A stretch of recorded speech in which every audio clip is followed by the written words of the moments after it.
Assalamualaikum warahmatullahi wabarakatuh. Ketemu lagi Bapak Ibu dan rekan-rekan sekalian di Samsi Channel. Semoga Bapak Ibu semua selalu dalam keadaan sehat ya, amin. Baiklah, pada kesempatan kali ini kita sharing kembali terkait portal POS ya. Alhamdulillah Bapak Ibu dan rekan-rekan sekalian, untuk saat ini bukti upload persyaratan pencairan BOS sudah bisa dicetak di portal POS. Mudah-mudahan BOS segera dicairkan, amin.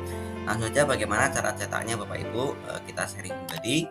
Seperti biasa, dari browser Bapak Ibu sekalian bisa langsung masuk di portalnya BOS ya, bos.kemenag.go.id alamatnya.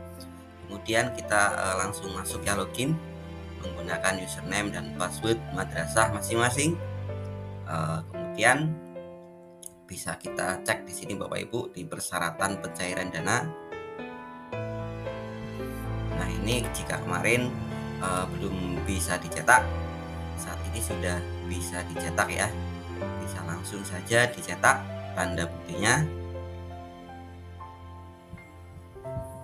Nah, kemudian bisa simpan Bapak Ibu. Nih bisa dicetak ya. Jadi lihat buktinya. Nah, ini dia.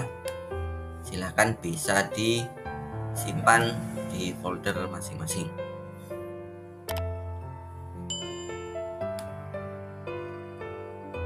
Demikian Bapak Ibu sharing kita pada kesempatan kali ini, semoga bermanfaat. Jangan lupa yang belum subscribe channel saya silahkan di subscribe, tekan pula loncengnya agar tidak ketinggalan dengan video saya berikutnya. Terima kasih. Assalamualaikum warahmatullahi wabarakatuh.